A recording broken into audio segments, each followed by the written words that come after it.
Grace thought she'd seen it all at the diner. Burnt toast, lost truckers, old men arguing politics. But she never expected to spend her rent money on 2 frightened little girls. The bell over the door had barely jingled shut that morning when Mr. Flanagan started grumbling about the price of eggs. "Used to be a nickel," he barked. "Now it's a whole breakfast budget." Grace smiled politely, refilled his coffee, and let him ramble. She'd learned long ago that half her job wasn't waiting tables, it was holding space for stories too worn to be told elsewhere. Table 5 was already occupied by the quiet woman in the wool coat. Same seat, same tea with lemon, same silence. No smile, no small talk, not even a glance up. Just eyes fixed on something far away, or maybe too close to name. Grace always brought her order without asking. The radio behind the counter played something old and brass-heavy. Outside, rain drizzled down the front windows, slicing through a sky the color of bruised pewter. Maple leaves gathered at the curb like forgotten mail, and every breath outside came out in visible puffs. Autumn had come early to Green Hollow. It was nearing the end of Grace's shift when a trucker sat down and muttered, "You hear about the night thing down at the co-op barn?" His toast sat untouched. "People say it's just antiques, but I heard otherwise." Grace arched a brow. "Otherwise like what?" He shrugged. "Dark kind of quiet. One of those places where no one talks unless money's on the table." She laughed it off at first. Rumors lived longer than people in towns like this. Still, when her shift ended and she walked past the old farmer's market to get to her car, her steps slowed. The place looked abandoned, paint peeling from the wooden siding, the old auction sign barely readable. But there were cars, too many for a closed building on a Tuesday morning. A hush sat over the lot like fog. Grace told herself to keep walking. She owed no one anything, and her feet were already damp through her sneakers. But something pulled her closer. Curiosity, maybe. Or something deeper, something she didn't want to name. She stood near a crack in the wooden wall and looked in. They'd cleared the livestock area and set up a makeshift stage where cattle once stood. A woman with sharp cheekbones and a threadbare coat yanked 2 little girls onto the platform. Identical dresses, tangled hair, bare feet. "This is a 2-for-1 deal," the woman croaked, waving a hand. "Good girls. They don't cry anymore. Learn to be quiet." The taller of the 2 girls stood still, her eyes fixed forward. The smaller one clung to her sister's arm, blinking fast. Neither said a word. The room was full, but no one moved. No one objected. Grace felt something knot in her throat. Her hand went instinctively to her purse. The woman's voice grew sharper. $150. That's a steal. Don't make me say it twice." A minute passed, then another. No one spoke. Grace turned away, furious at herself for coming. Her jacket clung to her arms, damp from the rain. Her shoes squelched with every step. She reached the end of the lot almost to her car, then stopped. She couldn't explain why. She just knew that if she left, something would shut off inside her for good. She turned back. Her hand shook as she stepped forward. "I have $146, she said, voice just loud enough. "And 38 cents. Heads turned. The air shifted, almost winced. The woman on stage narrowed her eyes. "What is this?" Grace didn't blink. "It's what I have." "You think I'm running a charity?" "No, I think you want them gone. And I think I'm the only one here offering anything at all." The silence was different now. Not just uncomfortable, electric, the kind that comes before lightning strikes. "I don't want to own them," Grace added. "I just can't leave them here." The woman scoffed. "They eat. They cost." "I'll figure it out." The woman looked at the crowd, then back at Grace. And then, with a shrug of apathy more than acceptance, she pushed the girls forward. "Yours." They stepped off the platform, eyes wide but feet steady. The taller one, Sophie, held the other's hand tightly. Grace bent slightly, trying not to spook them. "I'm Grace," she said softly. "Come on, I've got a car." No reply, just the quiet scuff of bare feet on the cement floor. In the front seat of the old sedan, The heater barely breathed warm air. Grace reached over and offered her own jacket across the back seat.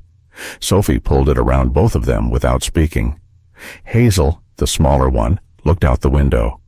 They drove in silence until the trees thinned and the road widened. Then Hazel turned to whisper, "Do we have to cook for you now?" The soup was from a can. The couch smelled faintly of lemon cleaner, and the silence in the house felt heavier than the rain outside. Grace stirred the pot again, even though it was long past done. The lentils floated lazily in the cloudy broth, steam rising like a tired sigh.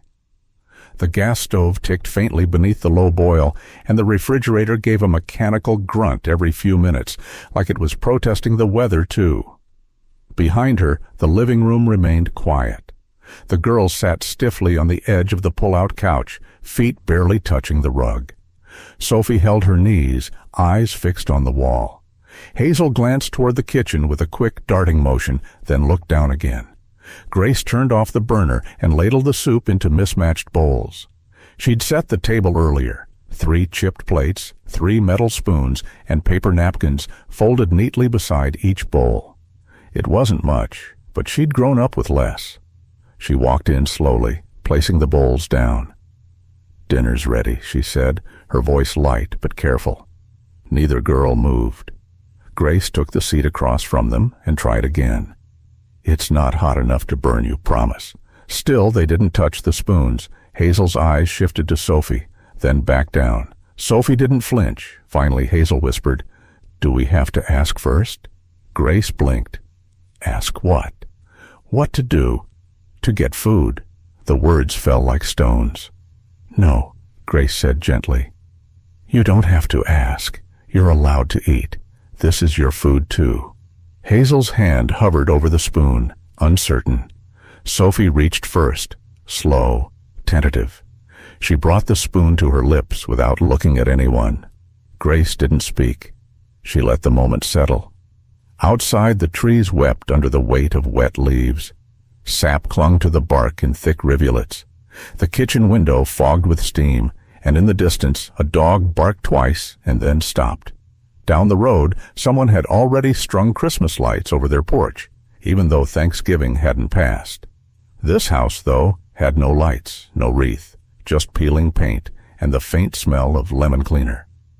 After dinner, Grace moved to the sink to wash dishes. She turned to find Hazel silently holding the broom, standing by the edge of the hallway like a child waiting for a command.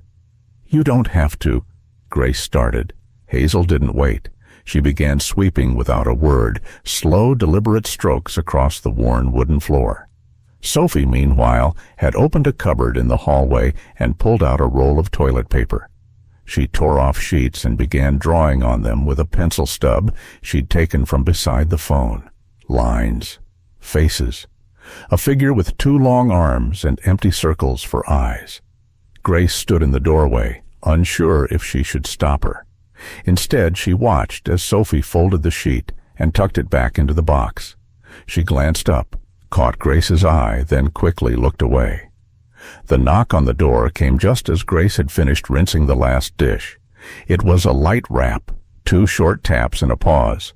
She opened it to find Dorothy Kane from across the street, her gray hair tucked beneath a floral scarf. The older woman kept her distance, standing beneath an umbrella speckled with pink flamingos. "You babysitting?" Dorothy asked, not unkindly, but not warmly either. Her eyes narrowed slightly. "They know you?" Grace opened her mouth, then closed it. They're staying with me, just for now." "Anyone else know?" "I don't think so." Dorothy squinted. "They yours?" Grace hesitated. "They're not nobodies." That earned a blink. Dorothy didn't answer right away. Instead, she looked past Grace's shoulder, where the dim hallway showed 2 small shadows. "Well," Dorothy said after a long beat, "I suppose they're better off dry than damp." Then she turned, stepping carefully down the path, her umbrella bobbing. Dinner dishes done, soup containers stashed. Grace tucked a second blanket around the couch and left the small hallway lamp on. She didn't know what else to do. Before heading to her own room, she paused. "You don't owe me anything," she said into the quiet, unsure if they were still awake. "I mean that." There was a pause, then Sophie's voice, soft but steady. "People say that. They usually mean the opposite." Grace didn't know how to answer that, so she didn't. She simply turned off the light and went to bed. The next morning, rain still hung in the air like old breath. When Grace opened the front door to retrieve the mail, she found a paper bag on the porch. No note, no knock. Inside, 2 pairs of wool socks, a tin of cocoa, and a small card with looping script that read, "Keep going." The rain tapped soft rhythms on the tin roof, but inside the house a different rhythm formed. 1 tap, then 2, then 3.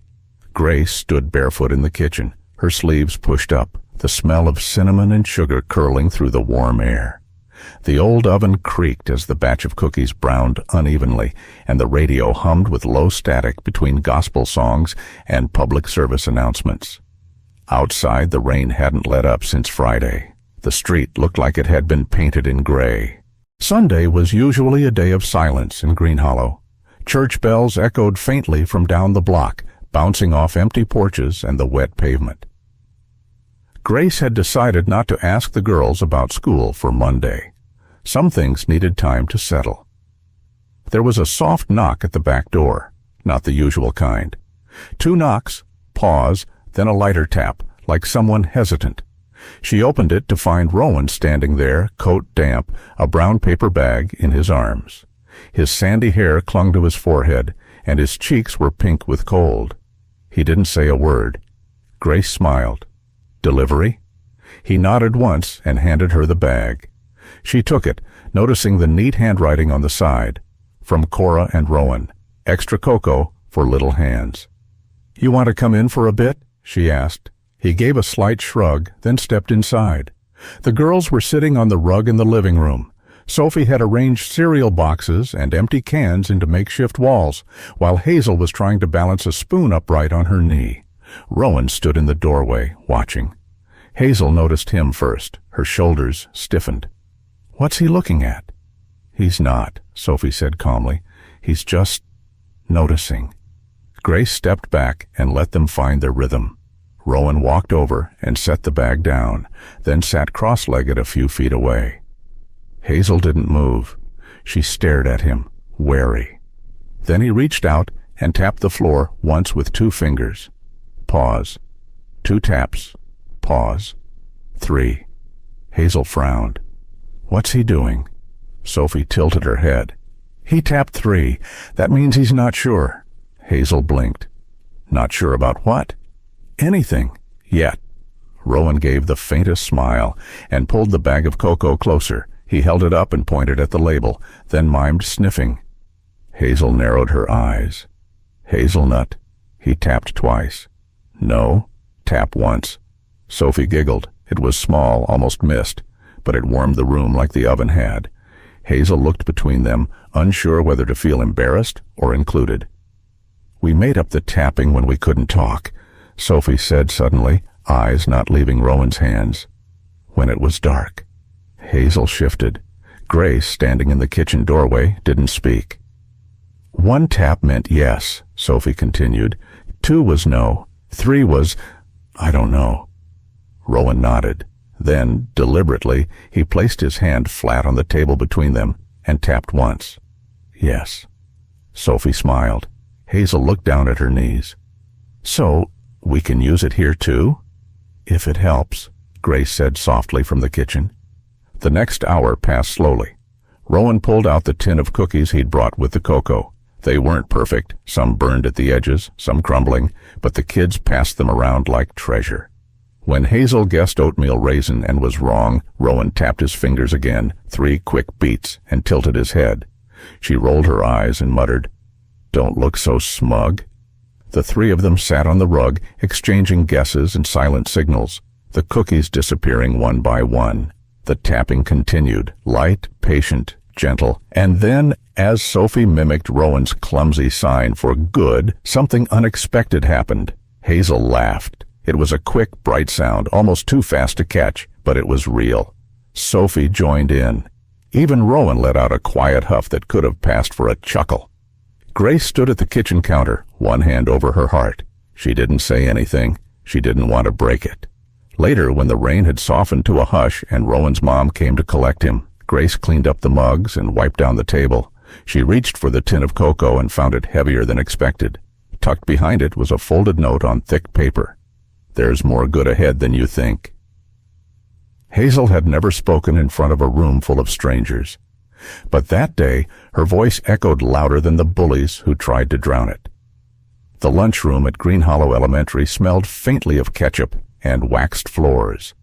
Children shuffled through the line, holding styrofoam trays of turkey slices, boxed juice, and jellied cranberries meant to nod toward the holidays. Overhead, a long banner read, "Voices Matter" in glitter glue. Construction paper stars dangled from yarn like quiet little hopes. Hazel sat with Sophie and Rowan at the end of table 7. Sophie was folding her napkin into a triangle. Rowan, as usual, traced the texture of his milk carton with one hand while tapping lightly against the table with the other. One tap. Yes, he was okay. Then it happened. A smaller boy, maybe first or second grade, tripped near the condiment stand. His tray clattered to the floor, milk splashing across the tile. A hush rippled through the room, and then it came. The cruel kind of laughter that always arrived too fast. "Nice one, Spoon Baby," one of the older kids snorted. "Bet your mom still feeds you."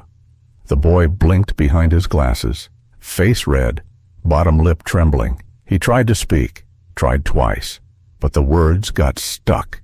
Stuck like gum under a desk, stuck like so many of Hazel's once had.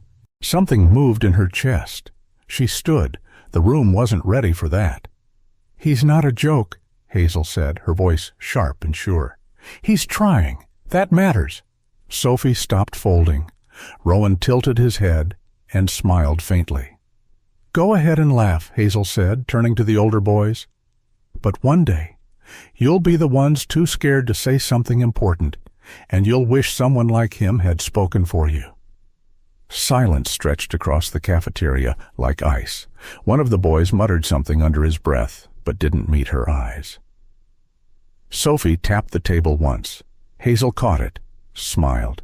"Yes," she said softly. "We used to be afraid to speak. Now we do, so others don't have to." A few kids clapped, not many, just enough. Grace wasn't there for the moment itself. She was halfway through folding laundry when the phone rang. "Ms. Whitlow," said the voice on the other end. "This is Principal Lang. I was hoping you'd have time to stop by this afternoon." Grace's stomach dropped. "Is something wrong?" There was a pause. "Actually, no. It's something very right." She drove over in her old sedan, tires splashing through shallow puddles as sleet whispered against the windshield. The school office still smelled like dry paper and pencil shavings. A small electric tree blinked in the corner. Mrs. Lang stood when Grace entered, gray bun tight, glasses hanging from a red cord. "Your daughter," she began, then caught herself. "Hazel, that girl of yours, she didn't just speak up. She woke us up." Grace blinked, unsure if she was supposed to say something. Mrs. Lang smiled. "We were planning to ask for a student speaker at the Winter Courage Assembly next Friday. The staff voted just now. We'd like it to be her." Grace nodded slowly. "She might say no." "Then that would be her choice," Mrs. Lang replied. "But I suspect she'll say yes." When Grace got home that evening, the girls were decorating the front window with paper snowflakes. Sophie was precise, folding each corner to a science. Hazel was reckless, laughing when hers came out lopsided. There were no raised voices, no rules demanded, just warmth. Grace went to check the mailbox. Inside was a single card, red and white, no return address. She opened it with one hand, shielding the wind with her coat. The front had no words, just an illustration of a booth at a diner table with a single cup of tea. Inside, in neat cursive, it read, "The woman at table 5 is ready to visit." She ordered tea with lemon, the same as always, but this time Evelyn Hart didn't leave a tip. She left an invitation. The diner was nearly empty, its red vinyl booths washed in the low gold lights of a cloudy Christmas Eve afternoon. A string of lights blinked half-heartedly above the counter, and the smell of bacon grease hung soft in the air, dulled by the lemon cleaner used on the floors the night before. Grace was wiping down table 4 when she saw it. A folded napkin with her name written in neat cursive, and underneath not a tip but a small card. "Would you join me on the porch after your shift?" She looked over. Table 5 was empty, just a cup of tea with a twist of lemon cooling slowly in the saucer. Evelyn Hart had already slipped out without a word, like she always did. Grace's hands trembled slightly as she tucked the napkin into her pocket. Later that evening, with her apron hung by the back door and the air crisp with December chill, she found Evelyn sitting on her porch. The wooden swing creaked gently beneath them. Grace handed her a mug of tea. The silence stretched until Evelyn finally spoke. "I saw you," she said, "that day. At the barn." Grace froze. Evelyn kept her gaze steady, voice quiet. "You were the only one who stepped forward. I've watched for a long time. But that was the first time I saw someone say yes when the world turned away." Grace swallowed hard. "I didn't do it for anyone to see." "I know," Evelyn said. "That's why it mattered." They sat there, the wind pushing dry leaves across the porch floor. "I used to wish," Evelyn began again, "that someone would pick me, for no reason at all, just because. It never happened, so when I finally could, I made sure others didn't have to wait." "You've been helping?" Grace asked. "The card, the socks, the cocoa," Evelyn nodded. "I have a small foundation, quiet. I don't like noise. I like lanterns, one at a time, light where there isn't any." Grace looked at her sideways. "You always sat at table 5. "I liked that table," Evelyn said.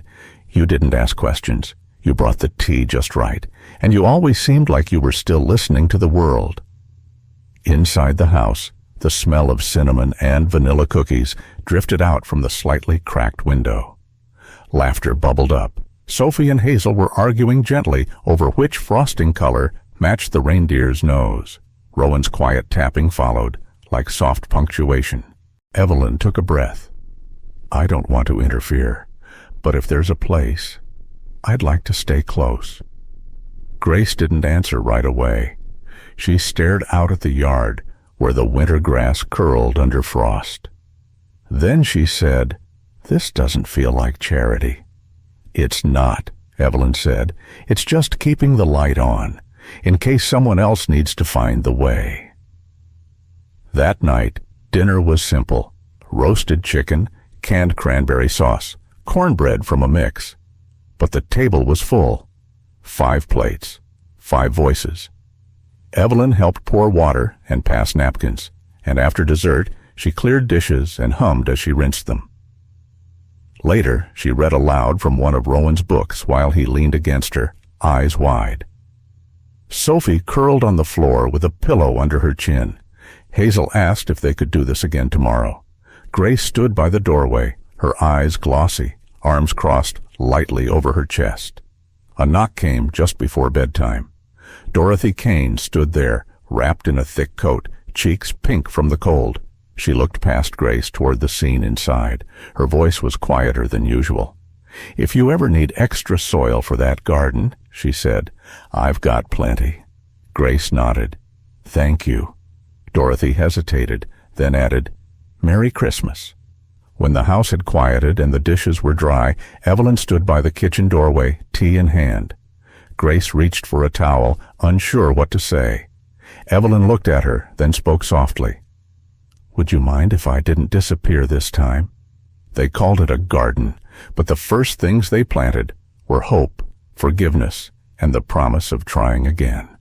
The last patches of snow had melted into the grass by mid-March, leaving soft soil beneath their feet and puddles that reflected the sky like forgotten mirrors. Grace stood on the back porch in worn jeans and a faded flannel shirt, watching as the children gathered near the raised bed they'd built from old fence boards.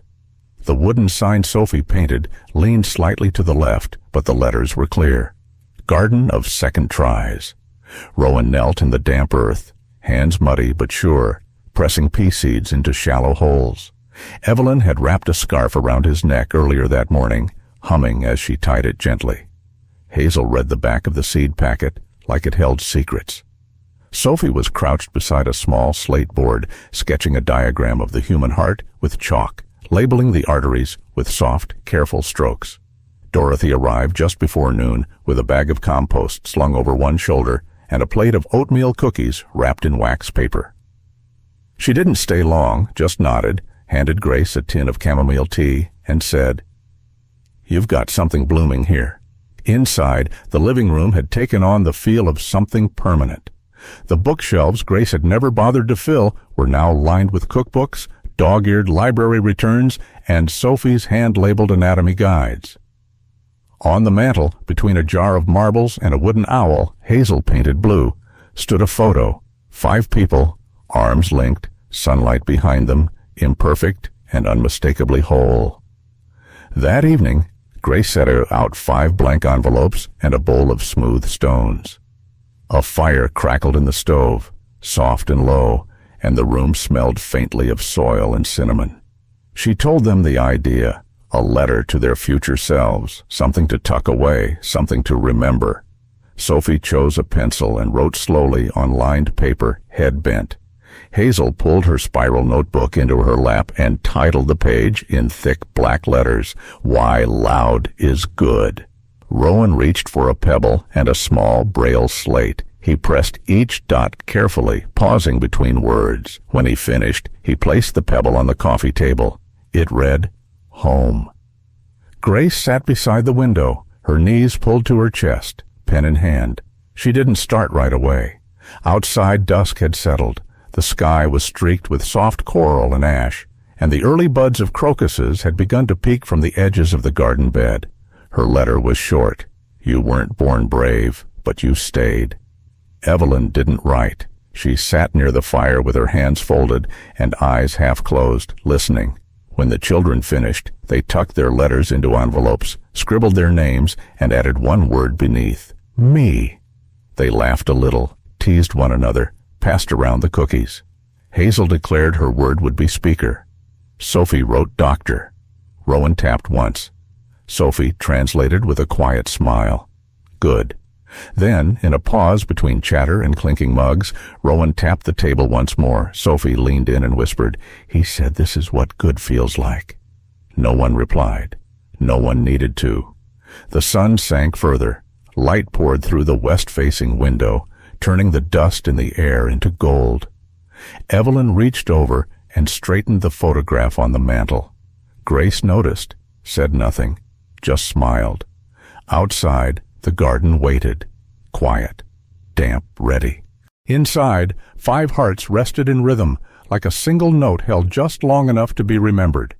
And behind the house, beneath a sky the color of memory, the first buds of spring began to bloom. In a quiet corner of a small town, a waitress, 2 brave little girls, a silent boy, and a woman with a past wove something rare, a family born not of blood but of choice. What began as a single act of kindness grew into a garden of second tries, watered by trust and warmed by the gentle courage to stay. When we stop judging by silence, scars, or circumstance, we leave room for healing to take root in places we never expected. Kindness, after all, doesn't need to shout. It just needs to show up. Like the porch light that stays on through the night, it may be quiet, but it helps others find their way home.